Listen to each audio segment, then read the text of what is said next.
All right, what's going on, everyone? My name is Will Padilla. I'm the host of the Sell That SaaS podcast.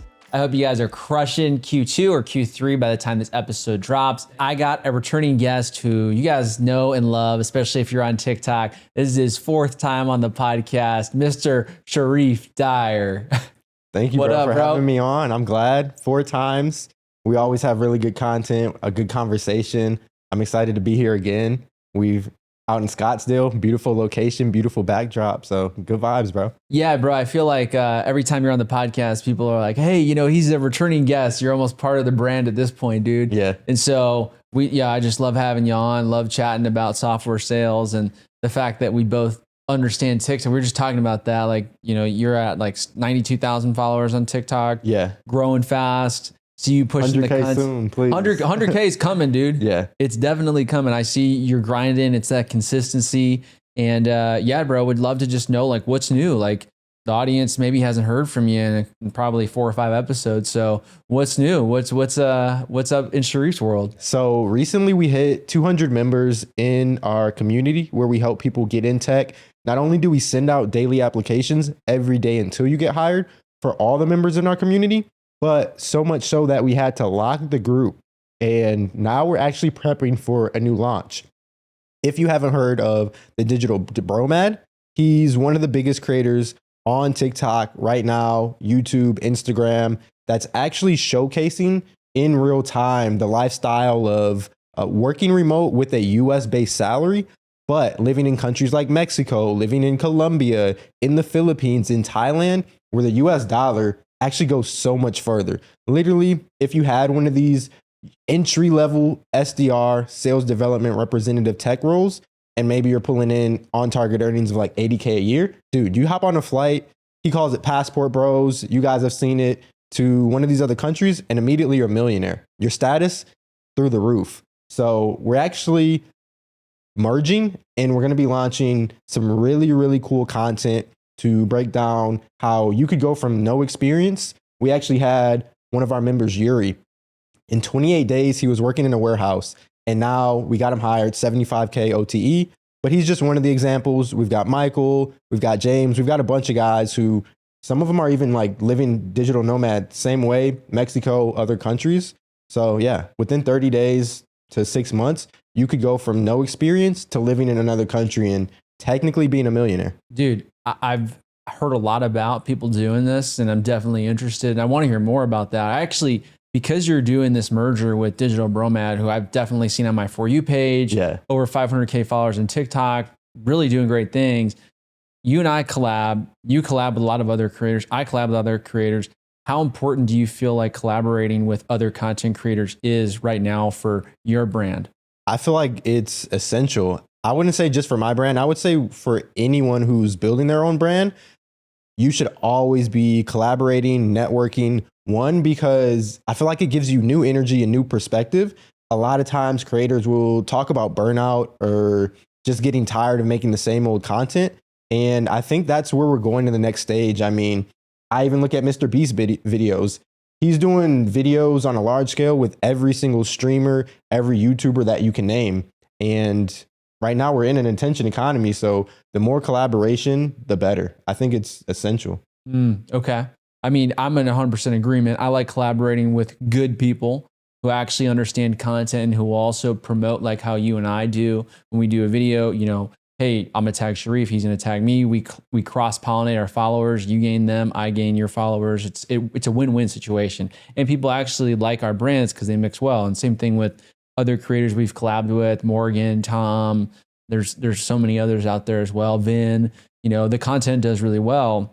So totally agree on the content collaboration, but I'd love to know more about this digital nomad because personally, to give you some context where I'm at and the audience as well, a situation happened to me probably about 3 months ago at my former apartment. I can't go into much detail, but it was to the point where I actually had to break my lease. So I broke my lease, put all my stuff into storage, and I didn't know what I was going to do. And so I put all my stuff into storage, and the first thing I said was, well, I don't know if I want to stay long-term here. I don't know if I want to buy a house. I don't know where I'm going to be. Let me just go home. So I went home. My parents lived there for about 3 weeks. This was like in June. Then I was like, okay, well, I want to be back in Arizona because I'm getting a little bored. Right. But I said, I don't really know if I want to be long-term into a lease. Like I don't want to be locked into a lease right now. And so by the grace of God, a mentor of mine who lives in a very nice area in the valley said, hey, I have a casita in my backyard. Do you want to just stay with me rent free?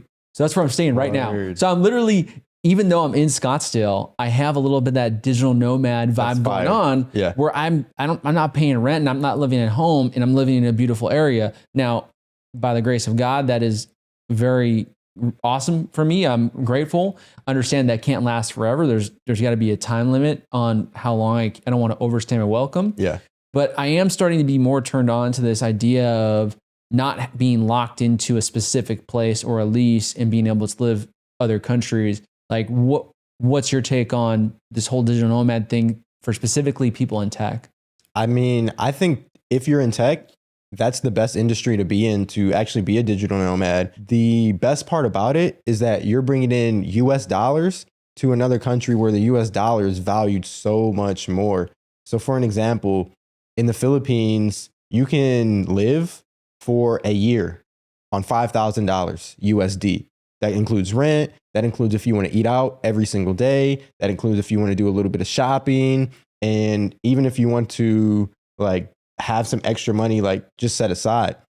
Same with, I actually had one of my members in our community, Michael. We got him hired, I would say a year and a half to 2 years ago.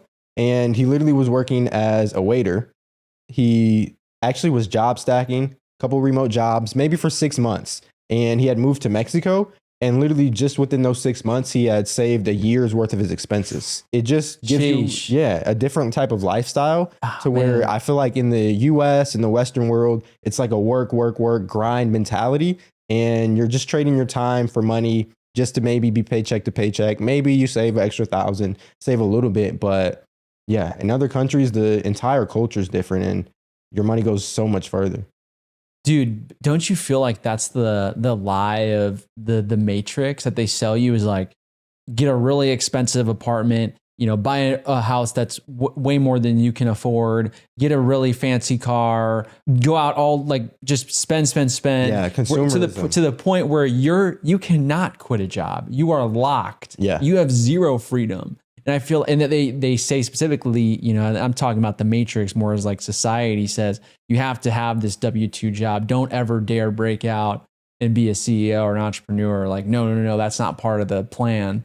And I feel like a lot of the entrepreneurs I meet are totally different.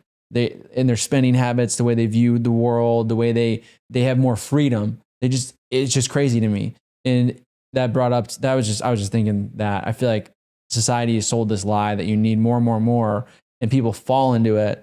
And then they're just like, damn, I can't quit my job. I agree. Like you want to be in a position personally, and I want your opinion on this. Personally, I feel like you should be in a position where if your boss is terrible and the workplace you're in is totally toxic, you should be in a position financially where you can say, I don't need this. And you could walk away and you could be able to start your own thing or get a new job. Like I feel like you should not be in a position where your savings are so depleted and you've overspent yourself just to the end of the earth where you can't quit your terrible job because you're in so much debt. Yeah, 100% I agree. It's exactly like you said, it's how the Matrix traps you. And to your point, I know not everyone wants to be an entrepreneur. Not everyone wants to be their own business owner, which is why, like you said, tech is the perfect space to be able to do that. You have roles as low as the entry level ones, customer success, sales development representative, where you can live like an entrepreneur. You can live like a business owner in one of these other countries. But again, I know one of my friends, he's a successful founder for a startup in the tech space, and he lives in Mexico for $50,000 a year, all expenses included. He has a personal chef. He has a maid. He has literally everything you could ask for. $50,000 a year, all in expenses. And then everything else is just pocket change. Like it's just in the bank. So wow. Yeah, like you said, it's one, leverage and being able to have that negotiation power of where, like you said, you can take back your deal. Yeah. You don't have to stay there if it's not serving you. That's the main reason I feel like a lot of people are, trading their time for that money with these jobs is because that money serves them. They can get the food they need. They can pay their rent. They can pay their car. But at a certain point, most jobs, I feel like, I was going to say any jobs, but at a certain point, they all stop serving you, where the dynamic shifts and you're serving the employer, you're building their dream, and they're extracting the energy from you. Because that's all the Matrix really is. It's something to keep your mind occupied so that your body, or even if you're using your mind and typing, is working. And that's all it is. So yeah, anytime you need to, if your boss says something you don't like, you should be in a position where that's what I'm building with Wealth University.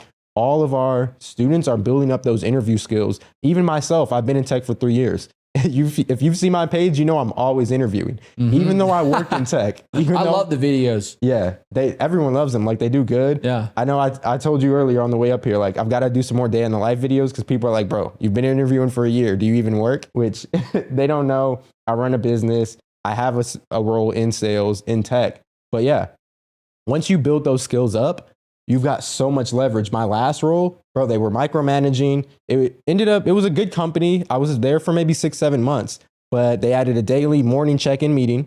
Then they added a morning checkout meeting on a salary role. They doubled our quota. They doubled the calls we had to do. And it was just a Friday. They were asking for a bunch of stuff. And bro, I just closed the computer. I'm like, I'm done. I didn't say anything. Told my team, I sent a message to the Wealth University team. I said, hey, start sending out those 30 applications a day for me. And within 2 weeks, I had 2 offers in top jobs. So, I mean, it just gives you the power. You should always be interviewing, seeing what your market value is. Oh, yes, definitely. And also, you set yourself up because you had the side business. You actually had income coming in where you had that leverage. It's all about leverage. Because if you don't have any, if you're like literally just working at a job today, you're not in a high performance sales role and you're just in a job. I mean, this corporate world is cutthroat. I mean, as soon as they have a down quarter and they see you in the red, they're not talking about emotion or, oh, we like that guy. That girl's cool. You're just cut. Like, it's over. And I mean, it doesn't have to be that way. There's a lot of good companies who don't operate on that, but majority of companies do. And so I think that's why you need to have that leverage where you don't want to be personally, and I've been there, where I was in the position where I had a really terrible job right out of college, but I knew it was terrible and I quit in like 2 months, but I had the leverage of living at my parents' house. So I was like, all right, you know what? I don't have to I'm not living in a high rise right now, like all my other friends who desperately need to work their terrible jobs. I'm good. I'll find something better. Found something better and then found something better. And, the process goes on. But I think that's all about having that leverage. And especially in 2024, bro, with this economy, how expensive it is. And you know what's crazy is they like to say oh, well, there's more jobs, there's this, there's that. But they forget to mention inflation. Inflation is that's the kicker, is it's everyone today feels like it's more expensive to buy that thing or whatever it is because it actually is more expensive. Way more expensive. Inflation is just super high. And I don't know if it's an America only thing. I think it could be all over the world. I went to Madrid this summer in Spain, and if I'm being real with you, that place was really expensive too. Really? Yeah, but the cool thing about Europe is they don't tip. Oh, that culture's, the culture here, it's like someone flips an iPad after you stood in line and they're asking for a tip. You're in the drive-through. Can you tip? Like, bro, what? Bro, can you tip me for driving here? I drove here and now you put it in a bag and now you're expecting a tip. Yeah, it's insane. The audacity. But so that's the one cool part about Europe, is that I really vibe with the fact that no one tips. And the crazy thing is the tax is baked in. So let's just say the burger is $19 with fries and a drink. It's $19. There is no, the tax is built in. Yeah. So I really like that part about Europe. Yeah. I mean, bro, we're taxed on everything. There's there's a death tax, there's a property tax, there's an inheritance tax, there's sales tax, then you've got income tax, there's a self-employed tax. And then that's not included all the little fees that even if you want to drive a car, you've got the registration fee, you've got to pay to get your license, you've got to pay for insurance. When you look at it, I mean, you're really taxed on everything. And inflation, they'll say it's 4.72%. But I was watching a video. This guy had a Walmart order for 2022, it was like 45, 50 items or something. 2022, it was $154. Sure. And he went and he just clicked reorder in the app. 2024, $450. No words. Yeah. I mean, the payments, everything is just up. So, and that's everything you're saying. We're saying, especially, you know, we're young, like our age group is feeling it, is feeling it right now. But and this is the good news for everyone who's listening, is develop a skill that you're so undeniably good at that people will pay you a lot of money for. And our skill is content creation, sales, negotiation. People will pay a lot of money for that. And it's not a lot of actually that good of talent out there. So you have to invest in those skills to actually put yourself in a leveraged position. Because otherwise, in my opinion, if you just kind of do your job, kind of average, you never really start a side business, kind of just going through the motions, you want this happy American dream life, like, okay, go ahead. But the day you get laid off, what do you have? 4 or 5 months of runway until you can't pay your mortgage? Yeah. I mean, scary. then you're out on the street and you're foreclosure. So Scary. don't put yourself in that position is what I would say. So develop a skill where you can create money out of thin air. Like that's what sales is. You're literally, you pick up the phone, someone answers, you sell a software, they close the deal. Now there's money in your pocket. 100%. Money didn't exist. Now, and same thing with content creation. We do content creation for different brands. We post literally like we post engaging videos. Brands see our engaging videos. They want to use our platform to be able to get our audience. They pay us money to be able to promote their products or services on our page. Money out of thin air. And our overhead, what I'm talking about here, guys, is like our overhead is really low. All we invest margins, in is content stuff, super low. Trainings for ourselves to get better at sales and content creation. But imagine if we had a product, like a physical product, we would have super razor thin margins. Our cost, we'd have to go raise money to run our own business. Fulfillment. That's the thing too. There's a bunch of things I want to touch on that you said, but even at that, if you have a product, I know I'm kind of going all over the place. No, bro, you're hitting on everything because, like you said, bro, if you have a product and you have fulfillment, you have to source the product, you have to pay the teams for manufacturing, all of that. At a certain point, if you get funding and you take, whether it's a business loan or whether it's startup capital, the business goes from being your business to you're technically an employee to the money that was given to you. Yep. Whoever that founder is, if you maybe say something wrong, they can say, hey, I want to pull out. I want my money back. They can give you problems. So it's like at a certain point, you're selling that freedom that you had or the freedom that you got from building your own thing back to someone else, which brings me back to, you talked about having all those different skills and just building that skill set up. So like you said, you can print money out of thin air. That's what the governments are doing. That's what the Federal Reserve, the people who actually make the money, it's just boom, boom, boom, pressing a couple buttons, numbers on the screen. I forget the percentage, but the actual percentage of cash on hand compared to the percentage of cash in bank accounts and on screens is like a fraction of the total money supply.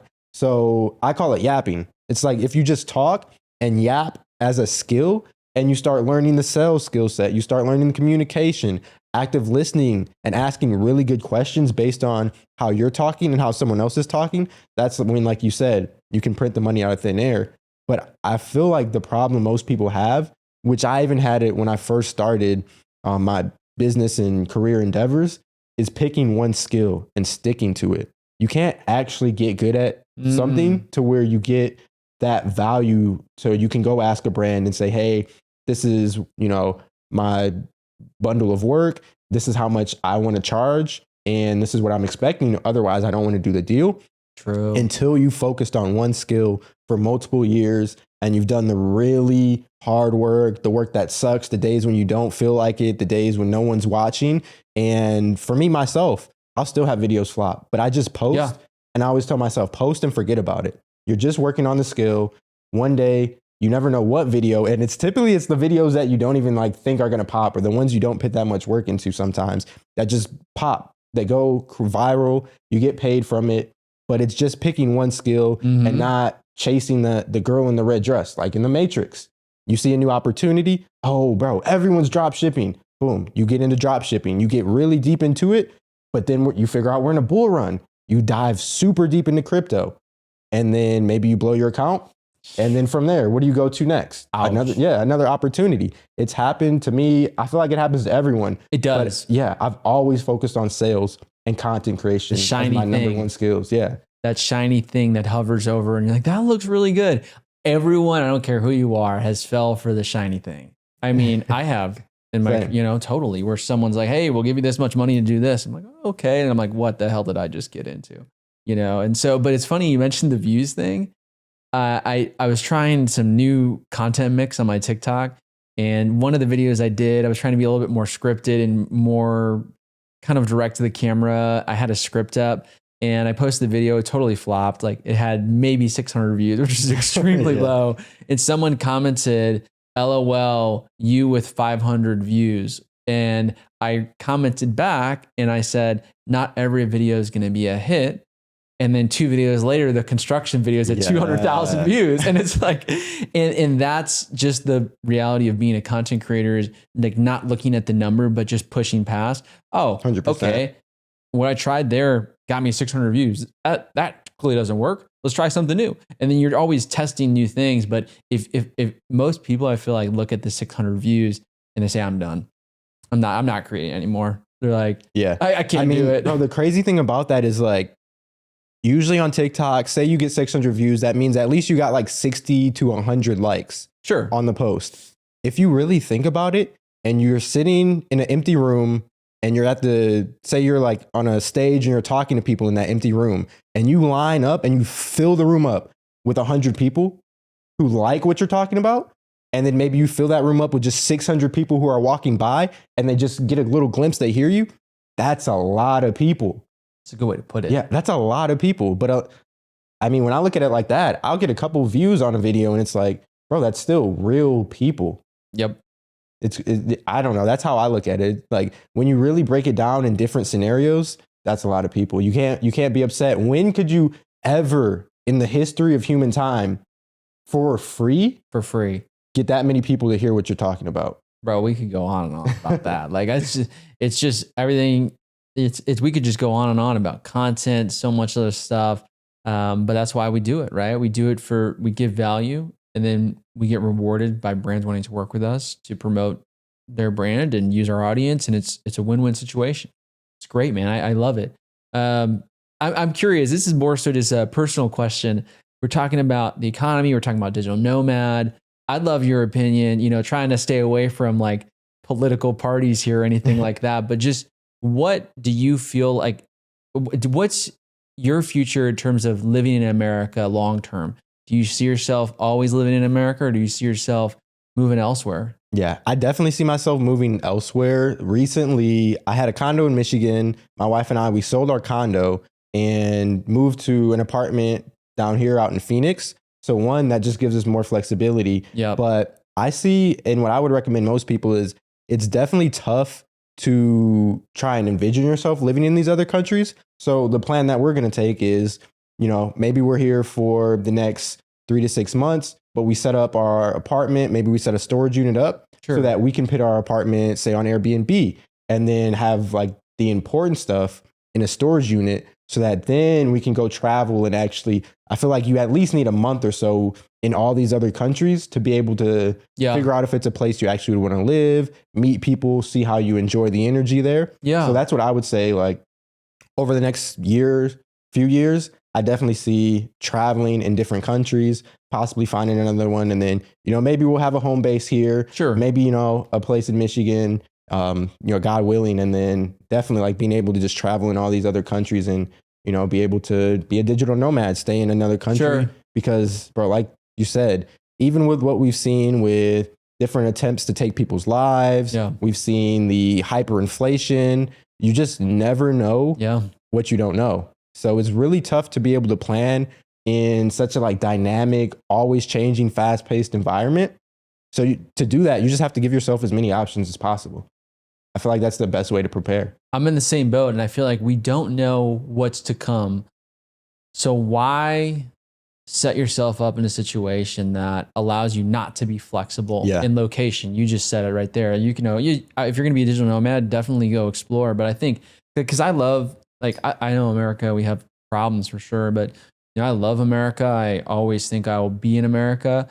But I'm starting to look at things differently, where I'm starting to think that the cities are not it. No, the big cities are definitely not it. They're just even like I love Scottsdale, but long term, I don't know how that. You don't really know what's going to happen. I mean, anything can happen this year. It's a very volatile situation in America, and every year really. But I'm thinking to myself, I'm more of that farm life type of guy. I post about it a lot, but I really feel like that's like true freedom. I agree. Like you have a good paying remote job, you have your own business, you have all these different things, and you have a actual piece of land. This is why I'm so interested in what I really would like to do, God willing, is like, it doesn't have to be a big piece of land, but maybe a couple acres minimum, right? Like 2-3 acres. I love Missouri. I lived there for a while. It's not like the coolest state. There's not much to do, but for purposes of having chickens and having fresh eggs and having goats and being able to have, goat milk and all these, I mean, dude, I could raise actual livestock and crops and be able to be more self-sustaining. 100%. To me, I feel like that's why software sales in a really roundabout way is awesome, because it allows you to have this pretty high earning career in a short amount of time, be able to stack that cash by being smart, and then you can actually go and do things. So for me, I'll personalize it. It's to have some sort of piece of land with some farm animals in Missouri. And I love that. Won't probably That's one of my end goals. That probably won't be my permanent residence, but it will definitely be a place I spend a lot of time. Maybe I have like a condo in Scottsdale or something like that. But just over the years, I've started to reframe my thinking of what's true freedom, and I think that's for me. Yeah, I agree. And I think true freedom, it's not a certain amount of money or a certain amount of digits you see in your bank account, but it's like having the least amount of responsibilities or things that you have to do without you actually wanting to do them. So like you said, and I never understood why I feel like the past generations maybe even got away from like more self-sufficient, having those like family compounds of where, you always have a place to go back to. And you never know what could happen. We've seen bridges go down. If the food supply, something happened to it, or even if something happened like to power. If you've got your own chickens, you got your own way to just sustain yourself. And then imagine you're building maybe a community of like, you've got a few acres and it's you, another close friend, and maybe a couple family members. And it's like, maybe when you're traveling, there's still 2 other families like on that piece of land that are kind of maintaining it, making sure everything's running. So it's like, there's always a home base. I think we're going to see a big trend and a big shift in people moving to that instead of like moving into these big cities, because it's a continuing rat race in a lot of these big cities, which obviously it's cool. You're not going to be able to go hang out and, get a hot burger and fries at midnight on your own piece of land, like unless you're cooking it up. But I mean, you're not also going to be able to just sit in peace. And like, if you wanted to read 100 books, or if you just wanted to chill, you just wanted to sleep, like you wanted to do whatever, you can do that on your own piece of land, and you don't have to worry about an outrageous rent or an outrageous car payment that's forcing you to get up and work every single day, even on the days that you don't want to. Right. And on that note, to everyone who's listening, to wrap the episode, that's why it's important to be grateful for the high paying job that you do have. Be diligent with the earnings that are given to you. Be an underspender. If you think you can afford a $4,000 a month apartment, get a $2,000 a month apartment. Live under your means, stack that cash to really put it towards something that you really, really want to do one day. If you want to be in software sales the rest of your career, that's fantastic. If you want to be whatever the career is that you're in right now and you're listening, that's amazing. Follow that passion. But if you're in your job and you're thinking to yourself, it's great, I'm grateful for this, I'm making a good amount of money, but I really want to do that, start thinking about the future, start living under your means, and gather resources to be able to build something really cool, whatever that is for you. And so this episode, we kind of went all over the place. I mean, Sharriff's a really good friend of mine, so I'm just more interested in like personal topics, and we relate on a lot of stuff when it comes to just life in general, not thinking so in the box of you have to be this certain way. And I think that comes with us putting ourselves out there on social media, owning a side business that's both of ours are doing very well. Thank you, God. And that's really just where we align a lot, is those two things, man, is just being ourselves too. And we're not afraid to be ourselves and share a hot take. Yeah, I agree. Literally, like you said, if you have that goal in mind, start getting those resources. And a lot of times the first resource is just knowledge. Yep. Gaining that knowledge. And then same thing with the interview process, same thing with any goal, reverse engineer. Hey, I want to be here. What steps do I need to take? Literally step by step. And then just start with the first step. You don't have to, eat the elephant in one bite. Rome wasn't built in a day. You don't have to do it all at once. Just, brick by brick, little by little. And then you'll look up, bro, blink of an eye. I feel like time's flying. One day you'll be there. Time's flying, man. And every day is a gift. And it's just crazy what God could do in your life. And if you're listening, you're not a believer, right? We've talked about this a lot. Like, we're both Christians and we believe in God and specifically Jesus. The blessings that he could do in your life, at least for myself, and I'm sure Sharriff can attest the same thing, is, it says in the Bible, a day is 1,000 to him, right? Or 1,000 is like a one. Like, what like 1,000 years is like one day to him. Yeah, it's exactly. Like, he doesn't operate in our time system. So if he wants to put you into this amazing situation, he could do it in a snap of a finger. Whereas if you try to do it all by yourself, as the Bible says, it could take you your whole life and you may never get there. But maybe if you just ask God to bless whatever it is that you're doing, maybe he would bless it and give you a much faster route to whatever it is you're looking to do. He may bless it, he may not, but I'll tell you what, he definitely has favor over the righteous. It says that in the Bible. So yeah, it's comforting to know that, right? It definitely is comforting to know, like, if you set up and do the right things, you plant those seeds. He always talks about how you'll reap those benefits. So you just have to give him something to bless. And he's just expecting your best. You don't have to go out and do anything crazy. It's more so of like consistently showing up every single day. That I feel like, to me, that's the hardest part of just building those small habits. And over time, you do see God's blessings. It's honestly amazing when you see it over time. There's been times I've been struggling. I'm just praying like, hey, am I doing the right thing? Like, and out of nowhere, you'll just see a blessing that you weren't even expecting. And it's like, that's the little motivation that I needed to stay disciplined, to keep going. So yeah, 100%. I mean, whether you believe in God, the universe, whatever it is, everything in terms of just the human body, I feel like it's so symmetrical, it's scientific, but it's how everything just lines up. There's got to be some designer behind it. I mean, we're just a creation, and everything I've seen has a really good designer behind it. So yeah, that's what I would say. It's like the universe just has its ways of working things out. Gets me like nearly tearing up, man. Like, you talk about like God's blessings. It's you can't describe it, right? Like you're just going through a struggle, and all of a sudden something comes on your lap, and you're just, wow, can't explain this one, dude. I don't, bro. It's been so many times, like just since we've been down here in Phoenix. Has been a blessing. Man. Yeah, it's been crazy. Like I could go on and on. How many different times, like boom, just something crazy happens. I say a quick prayer, silent prayer, and it's like the next day or like even that same day. And then, I mean, sometimes it'll be months at a time, maybe, when you're just working on something, and there's long periods of time where you don't want to be working on that. It doesn't feel good, but at least for like right when you feel like you're at that breaking point, when you don't feel like you have any strength or any energy, something will change and it'll give you that momentum to just keep pushing. Amen, bro. Amen. Guys, that's unexplainable. It's unexplainable. And guys, if at any of this point in the podcast you think that, I was saying, I did all these things, or, look at me, the glory goes to God, Jesus Christ. He gets all the glory. I'm just here 100%. to finish out the mission of being a good disciple on earth today. But I don't, I heard my pastor say, our God is a God that doesn't like to share the glory.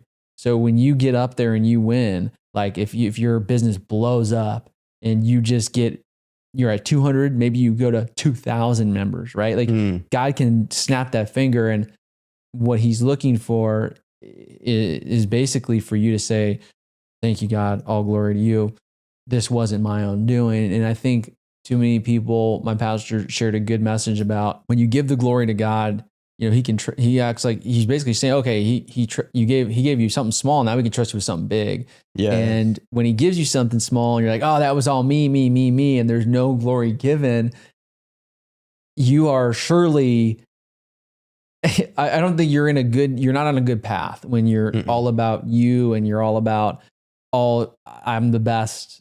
I did this, I did that. It's easier as Christians, and we talk about this, to like push that pressure off and that weight and anxiety or whatever it is onto God and say, hey, I can't deal with this right now, but I know you will. Yeah. And that's a comforting feeling. And so, yeah, Phoenix has been a blessing, man. Like when we met through TikTok, it's the craziest thing. And like we've hung out so many times, we've done so many podcasts, like we text all the time, like any advice, like or collab or just how you doing type thing. Like it's a blessing, man. And that's why social media, when used correctly, is so freaking powerful. So freaking powerful. 100%. Social media is extremely powerful. Yeah. I would, just to add to that too, of like, you don't have to be the most righteous person. No. It's just about having a little humility. Even myself, I feel like I've been coachable. I reach out to other people who are ahead of me, have people mentor me. And yeah, I would just say, you don't have to be super righteous, super spiritual. It literally just between praying to God and reading a little bit of the Bible, like my favorite books, Proverbs, Ecclesiastes, Psalms. I feel like the wisdom that you'll get from those actually will be able to apply to your real life. And yeah, I mean, outside of that, like you don't have to, and like, it's so crazy because I've heard it growing up as a kid, but now that I'm like living it in real life, so many things are just like every day, it's like something's clicking of like, oh, what they were saying about, you don't have to take all the burden on yourself and just put some of that on God. Like he actually will give you some of that peace, alleviate some of that pressure, and just worry about the little things that you can be doing each day to just get a little better, 1% better. And yeah, the results will come. You just got to be patient, enjoy the journey, and the results will be there. Like I even felt like the presence that he appreciates us acknowledging him on this podcast, right? Because we have this platform. I have this platform. If it was only used for self-promotion, like what could he really do with it? You know, like how could he actually reach people? And as Sharriff said, you don't have to be this perfect, righteous person. First of all, no one is. You know, the people who act like they're the most perfect are often the ones who are the most judgmental, which God actually does not like. There's the judging is not something it's looked down upon from God, especially when he talks about the Pharisees in the Bible and how they were very judgmental towards looking people. at a straw, they've got a rafter in their eye. Something they just always had something to say about someone else. When you just focus on yourself and your own relationship with God, and you get right, then you could start to be a disciple and really go out there and spread the gospel in any way that you see fit. I love that. Any way you see fit is perfect. Dude, that's another thing. Right. A lot of people will say, oh, they'll say you got to go knock on doors or you got to go preach to people. But it's like, bro, we're just chilling. We're talking. That's what I'm saying. This is why God is so good. God. It's like, you don't have to do it in one specific way, being that it says we're all made in his image. Yes. So however you see it, however you feel it, that's what matters. Nobody else's opinion matters. It's just how you feel. Nobody's else's opinion matters, and nobody's paying your bills. Like no one else is paying your bills, so you just focus on you. If someone's paying your bills, like your mom and dad, you gotta listen to them because if you're under your mom and dad's roof and they say clean up something, they're paying your bills, so you gotta clean it up. You gotta do it. If you're living on your own, please still clean up. Yeah, that's right. Yeah, still please clean up. But I feel like a lot of people when they get on their own, hey, I don't want to do it anymore. Right. Unless you're a digital nomad, you can get a maid for hire a maid in the Philippines or Mexico, guys. The cost of sounding pretty appeling. The cost of lunch in the U.S. Yeah, and you're good, guys. Yeah, Mexico, Philippines sounded very appealing to me. Yeah. Especially, I'm a single guy, so I mean, maybe I could meet a wife over there. I don't know. I'm gonna connect you with a digital bromad, bro. He's got so many games. Like, I'll give you just a little piece of the game that he was giving me when we were talking. Obviously, I'm married, so I'm not gonna use it. But me, him, and Michael, one of the students I was talking about, we were just asking, like, well, like when you're going to these countries and you don't know anybody, what do you do? He's like, oh, bro, I just download Tinder. And a month before I go travel, I change my location to say I change it. I'm going to Brazil, change to Brazil, kind of start chopping it up, meeting a couple people. By the time you get there, you've already got a few people you know you're going to meet. They're excited to show you around. And if things go good, you might have a place to stay. You might not even have to come out of a hotel. So it's just things like that. They'll put you up. Yeah, bro. He's like, shoot, bro, take them out for a couple of drinks, have a good night. You got a place to stay, and like everything's chill. You're in the barrio. Yeah. The barrio, the neighborhood. You got abuelita upstairs, and you come downstairs, Right. like, oh, wow, there's breakfast. Or, you know, chicken in the backyard. I mean, that's real Latin America. It's definitely a different pace than here for sure. Yeah, I mean, my uncle, he has a place in Costa Rica, and it's totally different. Yeah, And that's on my list for sure. yeah, it's literally waking up. There's chickens running around. There's stray dogs. You know, there's birds chirping. There's all these exotic birds in the trees, and it's just different, right? And it's more community oriented. So yeah, I definitely might have to check Mexico or Philippines out. Yeah, we'll have to plan some trips. We'll put it in for sure. But dude, yeah, great episode, man. Love chopping it up with you. I didn't even know we were going to kind of top it. I don't even know what I'm going to title this. I'll probably title it like Digital Nomad, and I'll figure that out later. But we're going to focus on Digital Nomad for the title. But anyways, guys, hopefully you guys enjoyed the podcast. My name is Will Padilla, host of Sell That SaaS podcast. You can find me on all channels, as you guys know, at Sell That SaaS, Instagram, TikTok. My LinkedIn's Will Padilla. Sharriff, there's probably some new listeners, so where can people find you? Yeah, every platform, Sharriff2D, SHARRIFF, and then the number 2 and the letter D. Every platform, you can hit me up, even on Instagram, TikTok, YouTube, LinkedIn, Sharriff Dyer II. You could even DM me on LinkedIn. So I reply everywhere. And yeah, hit me up, guys. All right, that's a wrap.